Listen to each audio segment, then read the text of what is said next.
Shalom, shalom. First and foremost, I would like to give all praise, honor, and glory unto Yahweh, Bahashem, Yahushai, Bahashem, Harakakadash. Double honors to the elders and apostles, great Muslims, and this is truth.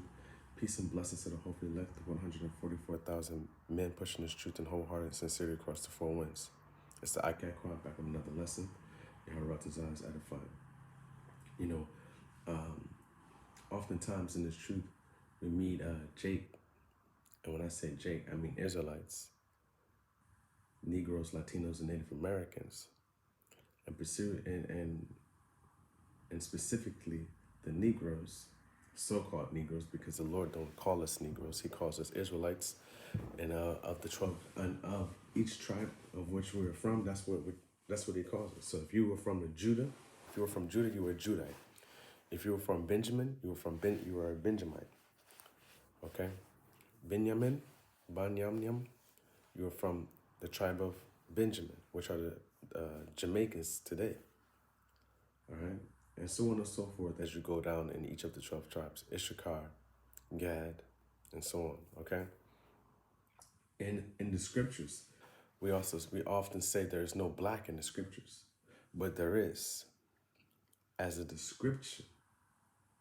You know, as the Lord gave a description of Himself, Yahushai and Yahweh, He's also given description of who we are, but He does not call us black. He describes us as black. Okay. For example, this is Jeremiah chapter 14 and verse 1. The word of the Lord that came to Jeremiah concerning the dirt. Verse 2, Judah mourneth, and the gates thereof languish. They are black unto the ground, and the cry of Jerusalem is gone up. Okay? They are black unto the ground. That is in description. He's not calling them black. That is the description of who they are. So it's like, this is black unto the ground, if you understand what I'm saying. Okay? This is black unto the ground. This is black unto the ground. All right? But this is not, we are dark unto the ground, but we are not black, because this is black. I'm not black. My beard is black. My hair is black. Okay? So let's go to Job chapter 30 and verse 30.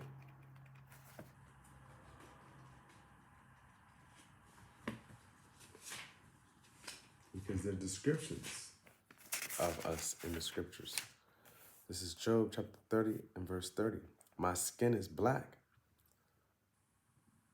upon me, and my bones are burned with heat. All right? So my skin is black upon me. It's a description. And was it Song of Solomon?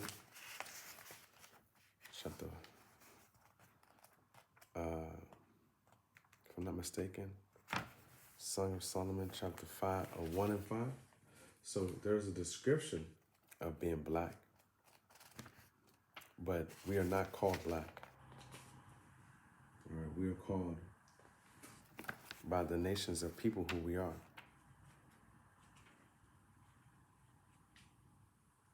Here is Psalms, chapter 1 and verse 5.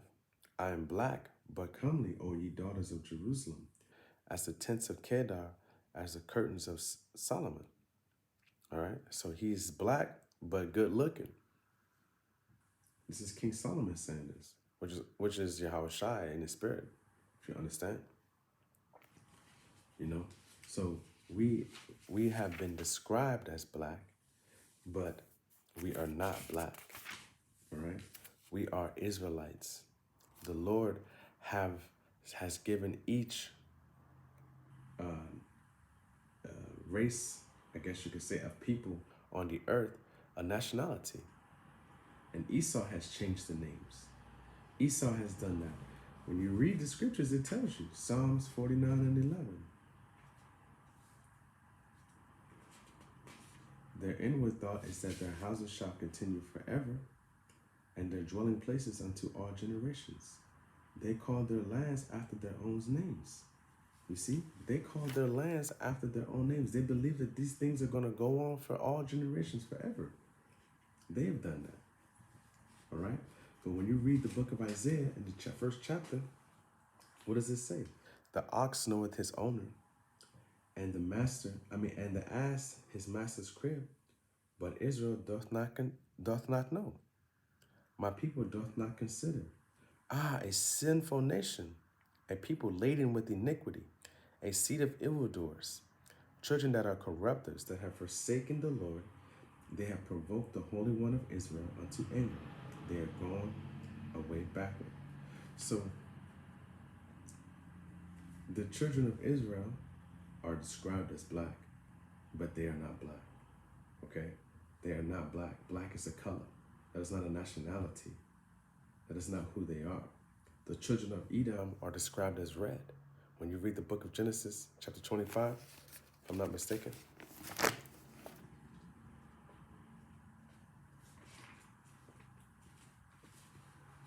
27, let me see real quick.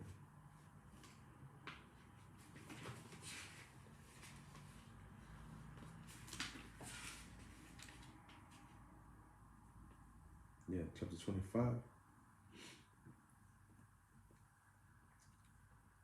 This is Genesis chapter 25 and verse 23. The Lord said the Lord said unto her, two nations are in thy womb, two manner of people shall be separated from thy bowels, and the one shall be stronger than the other people, and the elder shall serve the younger. Verse 24, and when her days to be delivered were fulfilled, behold, there were twins in her womb. Verse 25, and the first came out red all over like a hairy garment, and they called his name Esau. And there, Esau has his tribes, Amalek, Teman, and so on and so forth, of who they are, Gog and Magog, you know. Hold on, let me see. Let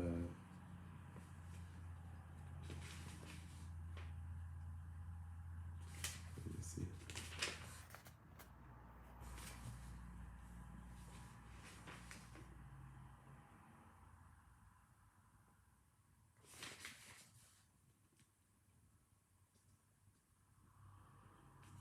Hold on.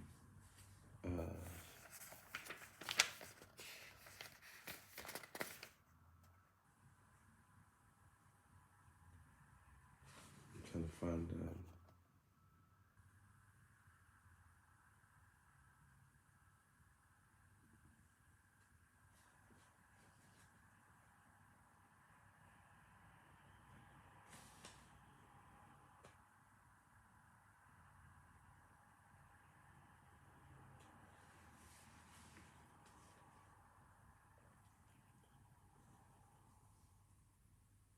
Esau went unto Ishmael and took unto the wives which he had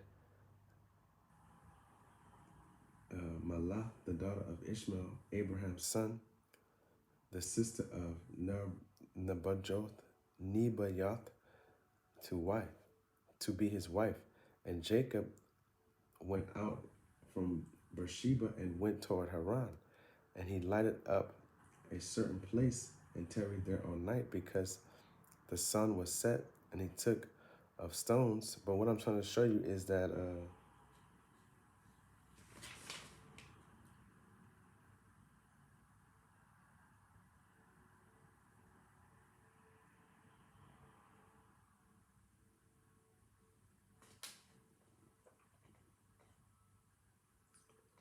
me look it up real quick.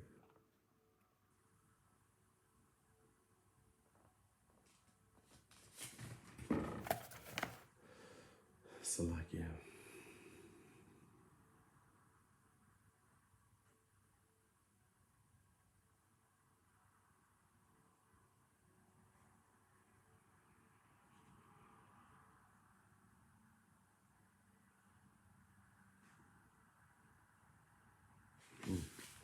It's almost done.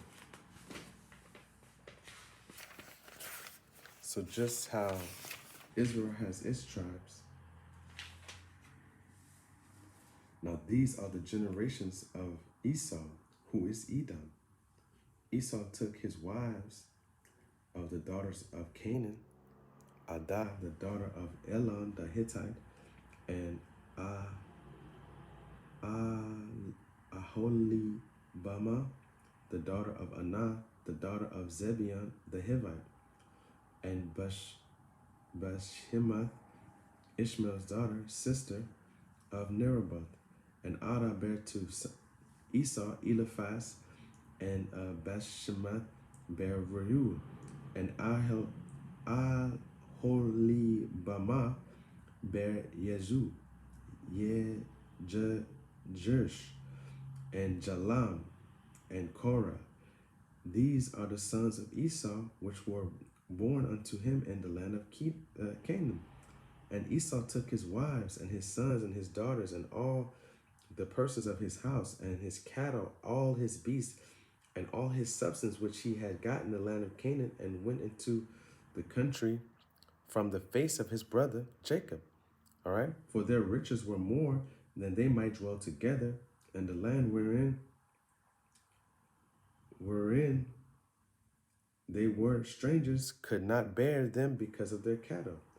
Thus Esau dwelt in Mount Seir. Esau is Edom. These are the generations of Esau, the father of the Edomites, in Mount Seir. These are the names of Esau's sons: Eliphaz, the son of Adar, the wife of Esau; Reuel, the son of Bashemath, the wife of Esau. The sons of Eliphaz were Teman, Omar, Jephthah, and Gatam, and Kenaz. So through Esau, he has lineages, he has sons also. Just like the 12 tribes of Israel have their generations, Esau has his tribes also within his own nation. All right?